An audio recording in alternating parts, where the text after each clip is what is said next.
We are looking at your trap, interface, and key for March. It is a specific system to get you from where you're stuck to where you need to be. Your trap, Taurus, is the Seven of Cups. This is the fantasy breaks trap. Too many options, too much dreaming, not enough commitment. This is where you get stuck in the potential of things instead of the reality of things. And your interface is the Star. This is how we fix it. Mid-month, clarity hits. Something simplifies your direction. It stops being about everything and starts being about the right thing. And your key, the solution you need to walk away with, is the Queen of Pentacles. You ground it. You stabilize it. You make it profitable. You make it real. And welcome to the Hidden Gate Tarot. We have Mercury retrograde in Pisces washing over this first part of the month, making everything blurry. But by the time we hit the Aries Ingress later on, you need to have your feet on the ground. So let's look at the trap. And here is the problem. You have the Seven of Cups. And with Mercury retrograde in Pisces happening right now, this card is dangerous. This is the energy of analysis paralysis. But it looks like daydreaming. You are looking at 7 different cups, 7 different futures. Maybe you start that business. Maybe you move to that city. Maybe you text that ex back because you're lonely. It's all floating there in the cloud. That is the red flag that is in front of your eyes and you won't see it. You think having options is power. You think keeping your options open is a smart move. But in March, this is a trap. Because when you are everywhere, you are nowhere. You don't want to make the choice that shuts down the other options. You feel like if you pick the one cup, you lose the other 6. So you sit there and you scroll and you fantasize. You let the energy leak out into what if scenarios instead of pouring it into what is. This is amplified by that lunar eclipse we have coming up on March 3rd. Eclipses eclipse things out. They remove things. And you are holding on to these fantasies tightly because you don't want them to be removed. But you know, deep down, you know that 80% of these cups are empty. They are projections. They are things you think you want because you're bored or you're scared of doing the work on the one thing that actually matters. You need to know if that energy is leaking into avoidance. Are you planning 20 different projects so you don't have to actually start the hard work on one? Are you entertaining 3 different romantic prospects so you don't have to be vulnerable with one? That is the Seven of Cups trap. It feels like abundance, but it's actually distraction. It's a hall of mirrors. And the longer you stay here, especially with Mercury retrograde fog, the more confused you get. You're waiting for a sign, but you have too many signs.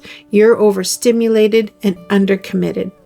There is something you don't want to see about your current situation, and you're using these fantasies to buffer yourself against it. But the eclipse is going to come in and knock those cups over anyway. You can either put them down gently or you can watch them spill. So how do we get out of the confusion? How do we interface with the energy and change it? Well, we use the Star. This is the shift. This happens mid-month. After the eclipse shakes you up, after Mercury fog starts to lift, you get this moment of absolute clarity. And the Seven of Cups was about the noise, and the Star is about silence. Notice in this card, there aren't 7 choices anymore. There is one figure, one pool of water, one guiding light. This is simplification. You go from wanting everything to realizing you only need one thing. And that realization brings peace. It's not a frantic decision. It's a calm knowing.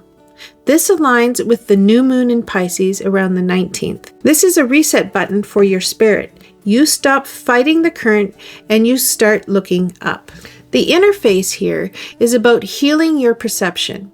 You realize that the anxiety you felt in the Seven of Cups wasn't about the world is scary, but because you weren't aligned with your true north, and the star is your true north. You don't want to make that choice initially. It feels boring compared to the drama of the Seven of Cups. The Seven of Cups is a circus. The star is the quiet room. But you know you need the quiet room. This is where you admit to yourself what you actually value. Not what looks good on Instagram, not what your parents want for you, not what your ego wants. What does your soul want? It's about naked honesty, which I had to cover up for YouTube. The figure in the star is usually depicted naked. There's nothing to hide. No more illusions, no more maybe, just this is who I am and this is where I'm going.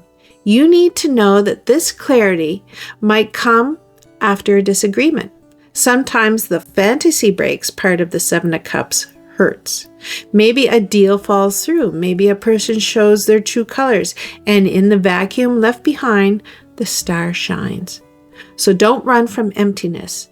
That emptiness is space for the truth to land. And finally, the key, and that's the Queen of Pentacles. This is where we land. We've gone from the confusion of the mind through the healing of the spirit, and now we must land in the reality of the material world, Pentacles. The key is ground it, stabilize it, make it profitable, make it real. And the Queen of Pentacles doesn't dream about a garden. She grabs a shovel. She doesn't fantasize about wealth. She checks her bank account and makes a budget. She nurtures what is tangible. As we move into Aries season on the 20th, the energy speeds up. You need to take that one clear vision you got from the star and physically build it.